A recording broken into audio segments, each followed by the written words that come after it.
Deuteronomy opens with Moses standing on the plains of Moab, a vast expanse that stretches towards the horizon. He is gazing across the Jordan River, its waters shimmering under the desert sun. This river marks the boundary, the threshold to a new chapter in their history. He's led the Israelites for 40 years, a lifetime spent wandering and learning in the harsh wilderness. But now, they stand on the edge of the promised land, a land flowing with milk and honey, a dream realized after generations of waiting. Yet, he knows he won't enter with them. His journey is ending, even as theirs is about to truly begin. This is his final address, a moment etched in time. It's a farewell to a new generation, a generation about to claim their future, to build their homes and raise their families in this new land. Moses' words are more than just historical accounts. They are not simply dates and names. They're a passionate call, a heartfelt plea to remember who they are, to remember their identity and whose they are, to whom they belong. The people before him grew up in the wilderness, shaped by its challenges and hardened by its trials.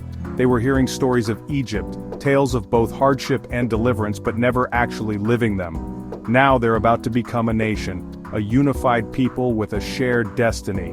And Moses knows the risks, the dangers that lie ahead, the risk of forgetting their story, the narrative that binds them together, forgetting their God, the source of their strength and salvation, and forgetting their purpose, the reason they were chosen and set apart. So he retells their journey, recounting the trials and triumphs, the setbacks and victories. He repeats the law, clarifying its meaning and emphasizing its importance.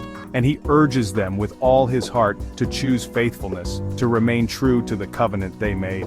Deuteronomy isn't just a legal code, it's far more than a list of rules and regulations. It's a heartfelt sermon, a passionate address meant to stir the soul. It's a father's last instructions filled with love and concern before his children set out alone into the world. The name means second law, a reiteration of principles. Not because it's new, but because it's a restatement, a reapplication of timeless truths for a new time and place, a new generation.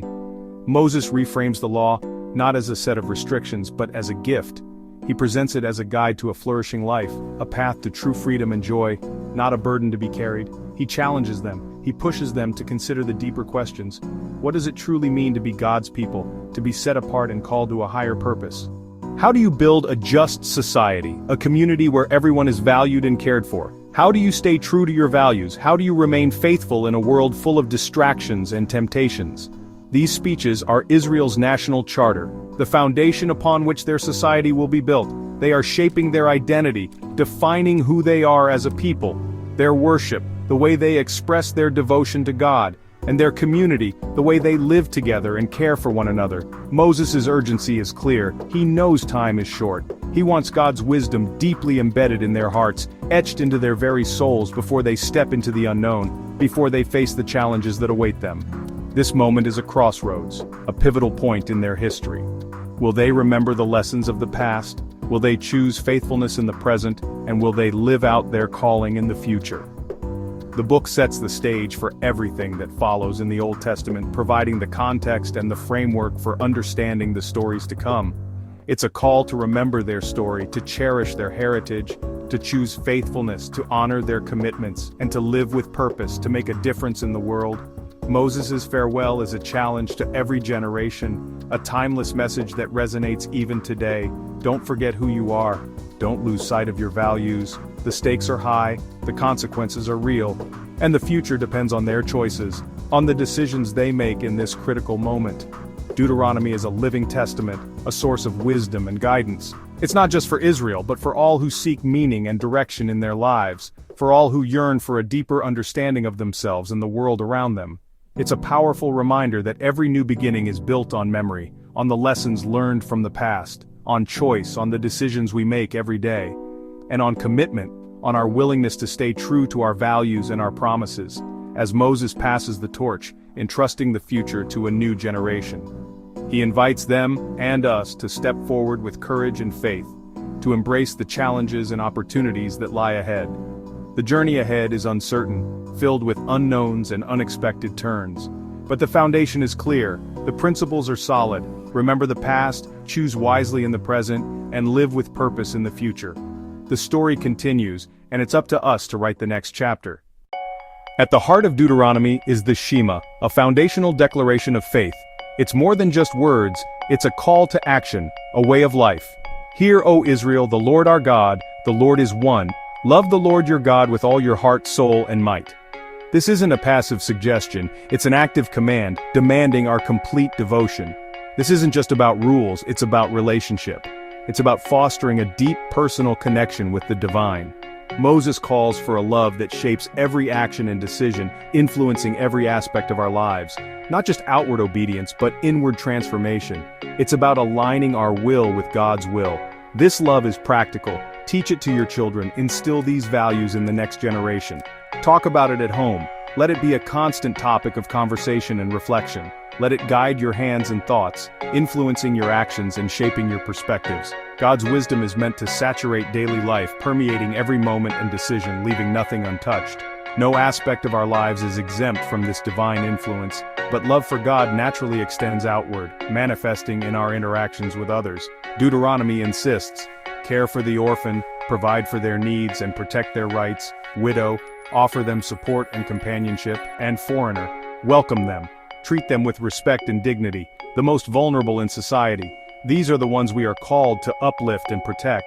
Loving God means loving those He loves, extending our compassion to all of humanity.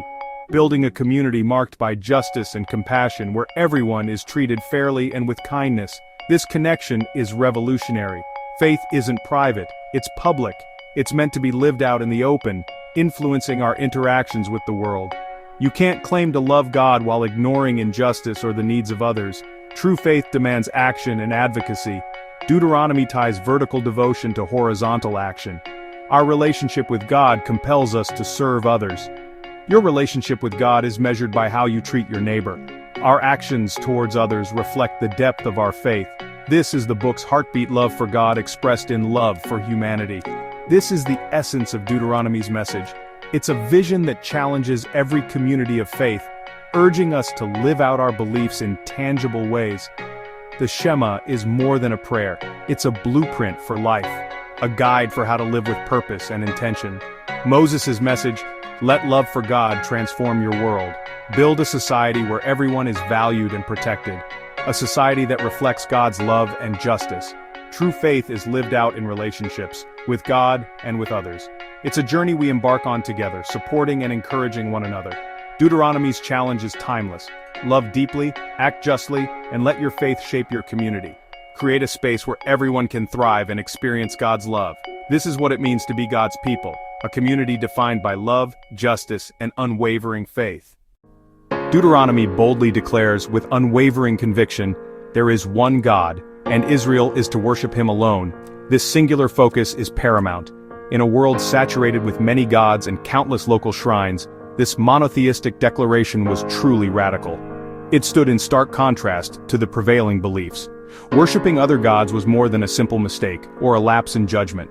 It fundamentally threatened Israel's very identity, their covenant with God, and their future as a chosen people. So, God commands a single central place of worship, a designated sanctuary. This was designed to unite the people in shared devotion and guard against the seductive allure of idolatry. This wasn't just about empty ritual or rote performance. It was about forging a shared story, a collective memory, and a unified purpose binding them together as one. Today, our idols may assume different forms and wear different masks. Money, power, success, and the relentless pursuit of fleeting pleasures. But the fundamental challenge remains, echoing through the ages. What truly commands our loyalty? What occupies the throne of our hearts? Deuteronomy calls us to examine our hearts with honesty and vulnerability, and to intentionally keep God at the very center of our lives, in every thought and action. Unified worship builds a strong and resilient community, reminding us that faith isn't solely a personal journey undertaken in isolation.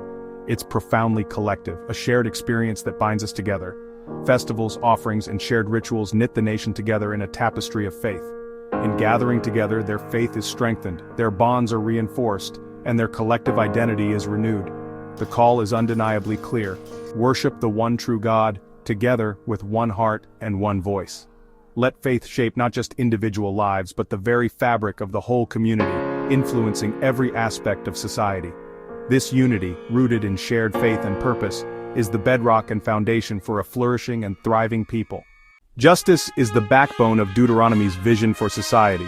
Justice and only justice you shall pursue, not as an ideal but as a daily reality.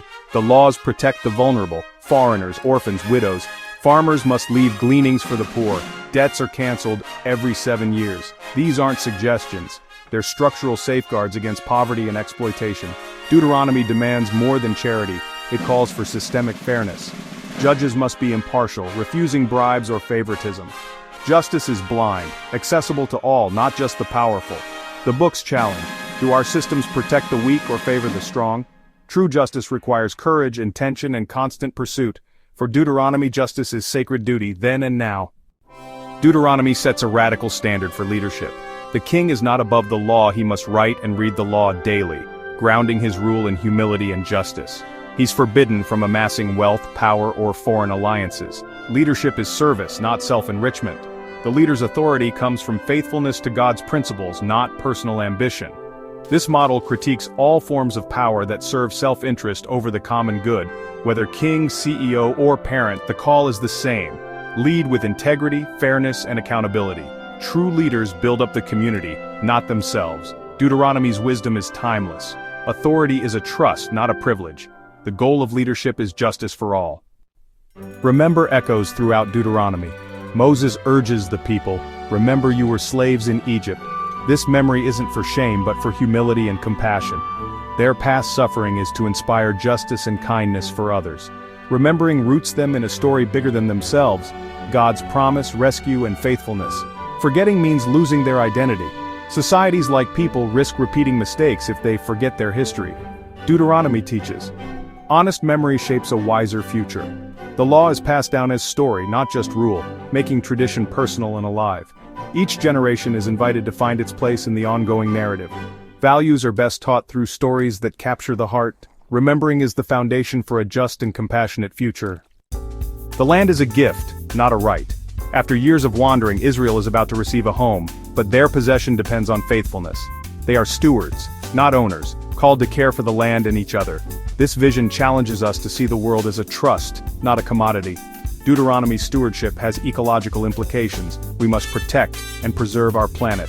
Prosperity brings its own danger. Forgetting God and claiming credit for success. Moses warns, gratitude, not pride, is the antidote. Remember who gives the gifts and remain humble. Our well-being is tied to gratitude and responsible care. Stewardship is a sacred trust for every generation. Moses sets before Israel a choice: blessing or curse, life or death. Obedience leads to flourishing. Disobedience leads to ruin. These aren't arbitrary punishments, but the natural outcomes of their choices. A just, compassionate society thrives. A selfish, unjust one collapses. The principle is timeless. Our daily choices shape our destiny. Small acts of kindness or selfishness build a life of blessing or curse. Nations too reap what they sow. Justice or injustice, care or neglect. Deuteronomy's challenge: choose life for your sake and for future generations. The stakes are real and the consequences lasting. Every choice matters. Moses' plea echoes, choose wisely, choose life. The future is shaped by what we do today. Deuteronomy's message is ancient, but its relevance endures. It's more than old laws, it's a vision for a just, compassionate society. Justice, leadership, community, and memory remain urgent concerns. The book insists, care for the vulnerable, build fair systems, and measure greatness by compassion. Leadership is a trust, not a tool for self-gain. Deuteronomy calls us to choose purpose, community, and connection to God. Its warnings and hopes are as real now as ever. These words are a living resource, guiding our choices and shaping our world. In a complex age, Deuteronomy's voice is clear and needed. Its call: choose life, justice, and compassion, today.